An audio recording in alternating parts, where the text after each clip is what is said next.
ressource stratégique au cœur du développement de l'Afrique. Le président de l'Assemblée législative du peuple, le camarade Dr Ousmane Bougma, a représenté le président du Faso, le camarade capitaine Ibrahim Traoré, au Forum africain sur l'eau en N'Djamena, où le Burkina Faso a réaffirmé son engagement en faveur de la sécurité hydrique sur le continent. Nous vous proposons également un éclairage sur les performances du Burkina Faso en matière de gestion durable des ressources en eau qui ont retenu l'attention des participants à cette rencontre continentale. La nouvelle loi portant réglementation bancaire adoptée par les représentants du peuple est au menu de l'interview express. Le camarade député Dagana Souri répond aux questions de Gaïla Barou sur les enjeux de cette réforme. Voilà pour le sommaire. Bonsoir à vous, chers camarades. Bienvenue à la tribune du Parlement.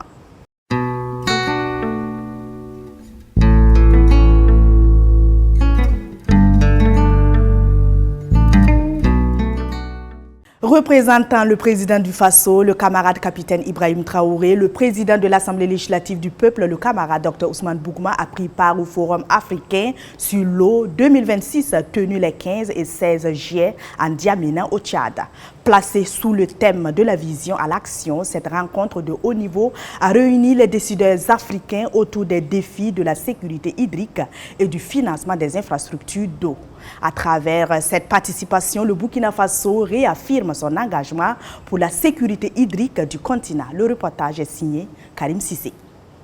La question de l'eau a réuni l'Afrique à N'Djamena au Tchad. Pendant 2 jours, les délégations venues des 4 coins du continent ont mené une réflexion approfondie sur les grands défis liés à l'or bleu. Le Burkina Faso prend part à ce forum africain sur l'eau. Et c'est le camarade Dr Ousmane Bougma, président de l'Assemblée législative du peuple, qui représente le camarade capitaine Ibrahim Traoré, président du Faso. La participation du Burkina Faso traduit solennellement sa volonté de renforcer la solidarité sahélienne, d'approfondir la coopération avec les autres États et de mobiliser des ressources pour financer les projets structurants dans le secteur de l'eau. C'est à ce forum que se discutent les financements pour les ressources en eau pour les années à venir. Vous savez, la Banque mondiale a construit Water for All pour permettre à plus de 400 millions de personnes d'avoir accès à l'eau potable d'ici à l'année 2035. Le Burkina Faso se présente à ce rendez-vous continental avec un pacte national sur l'eau destiné à mobiliser des financements pour sécuriser durablement ses ressources hydriques. Un compact ambitieux et résolument tourné vers l'avenir.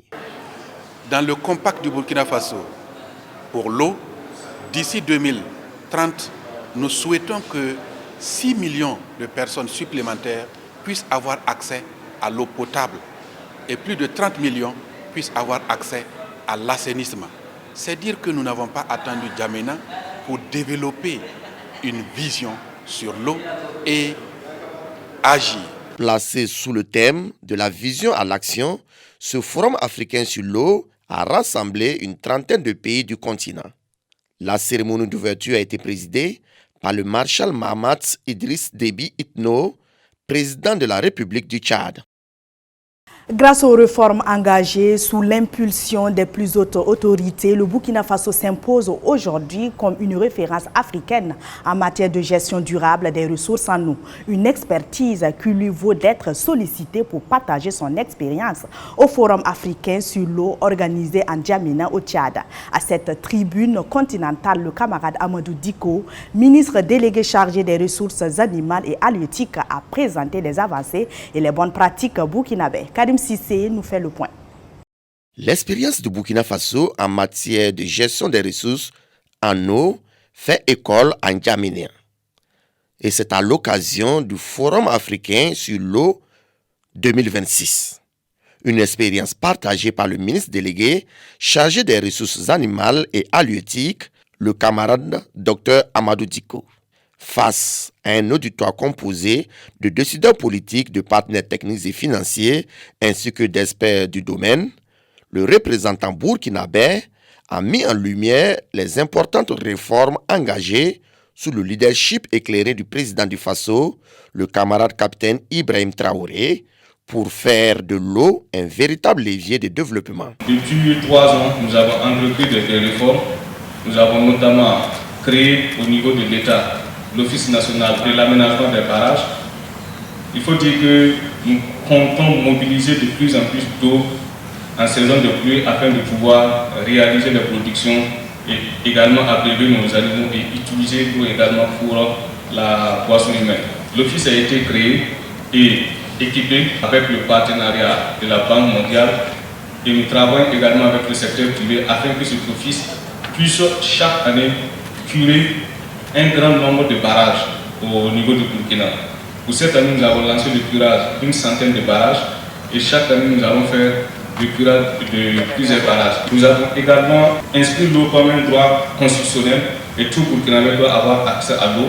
Comme elle a dit, on ne parle plus de taux d'accès à l'eau, mais c'est la qualité d'accès à l'eau qui est vraiment soutenue au niveau du Burkina Faso. À travers ce partage d'expérience, le Burkina Faso entend démontrer qu'une politique volontariste fondée sur des réformes ambitieuses, des investissements structurants et une coopération régionale renforcée constitue la voie la plus sûre pour garantir un accès universel à une eau de qualité et faire de l'eau un moteur de prospérité pour les générations présentes et futures. La présidente de l'Union interparlementaire UIP, l'honorable Dr Toulia Axon, est en visite officielle au Burkina Faso. À son arrivée le dimanche 19 juillet 2026 à l'aéroport international de Ouagadougou, elle a été accueillie par la deuxième vice-présidente de l'Assemblée législative du peuple, la camarade Awa Fofana, représentant le président de l'institution parlementaire, le camarade Dr Ousmane Bougma. Prévue du 19 au 25 juillet 2026, cette visite s'inscrit dans le cadre du renforcement des relations entre l'Union interparlementaire et l'Assemblée législative du peuple. Elle sera marquée par une série de rencontres avec les autorités burkinabées afin de consolider le dialogue et la coopération interparlementaire.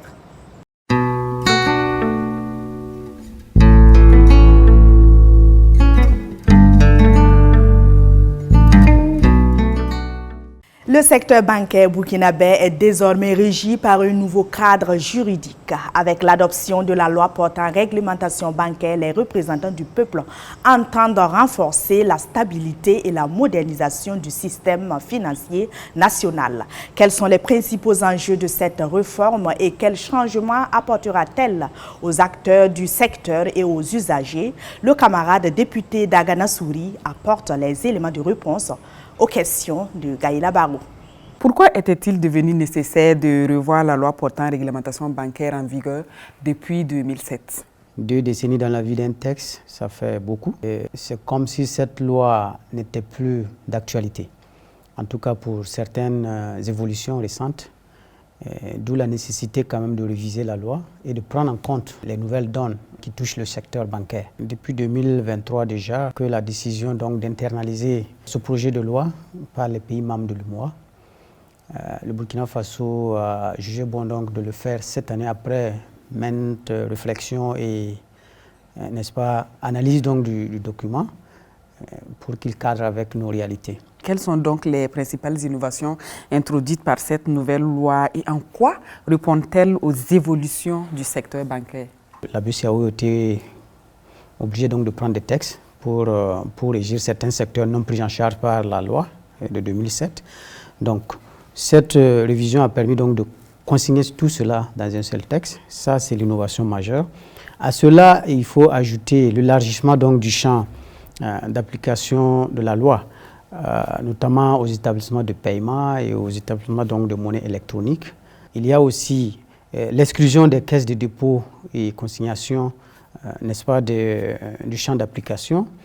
À cela, il faut ajouter aussi la définition même du cadre institutionnel relatif donc aux attributions des autorités compétentes. Camarade, vous avez parlé de l'introduction des établissements de paiement, des établissements de monnaie électronique, entre autres. Qu'est-ce que cela va changer concrètement dans le fonctionnement du système financier?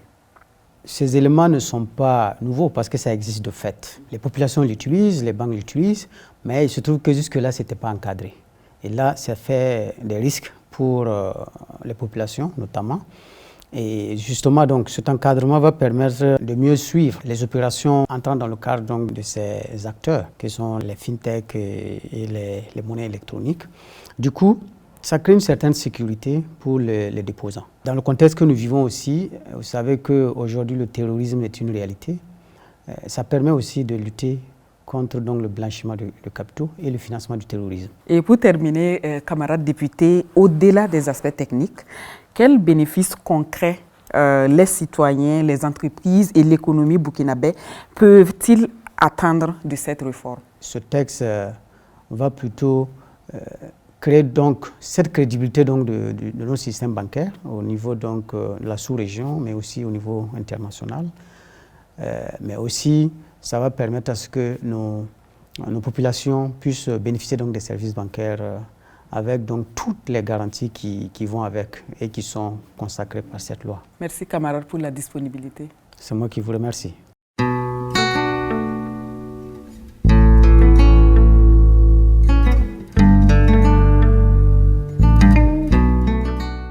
Dans le fonctionnement de l'institution parlementaire, certaines lois répondent à des besoins particuliers. C'est le cas de la loi d'habilitation, une notion qui revient souvent dans l'actualité du Parlement. Mais que recouvre-t-elle concrètement? Dans quelles circonstances est-elle utilisée? Pour mieux comprendre, suivons les explications de Honora Bationo, chargé des relations publiques de l'Assemblée législative du peuple. Une loi d'habilitation est une loi par laquelle le Parlement autorise le gouvernement à légiférer temporairement par voie d'ordonnance sur des domaines qui relèvent normalement de la compétence législative. Il existe pour cela quelques aspects fondamentaux à prendre en compte. Il y a d'abord la durée. Le délai accordé au gouvernement pour prendre ces ordonnances est limité dans le temps. Toutefois, et en fonction du contexte des enjeux du moment, cette durée peut être prolongée pour permettre d'atteindre le but recherché. Le deuxième élément à prendre en compte, dans le cadre de la loi d'habilitation, en dehors de la durée, c'est le domaine d'application, car la loi fixe précisément les sujets sur lesquels le gouvernement peut intervenir. Et enfin, le troisième élément à considérer, c'est la ratification. Une fois les ordonnances prises, le gouvernement a l'obligation de venir et de déposer devant le Parlement le projet de loi de ratification afin de donner aux ordonnances une pleine valeur législative. Ainsi s'achève cette édition de la Tribune du Parlement. Merci de l'avoir suivi. Au nom de toute l'équipe de production, merci pour votre fidélité. À très bientôt pour un nouveau rendez-vous consacré à l'actualité de l'Assemblée législative du peuple. Au revoir.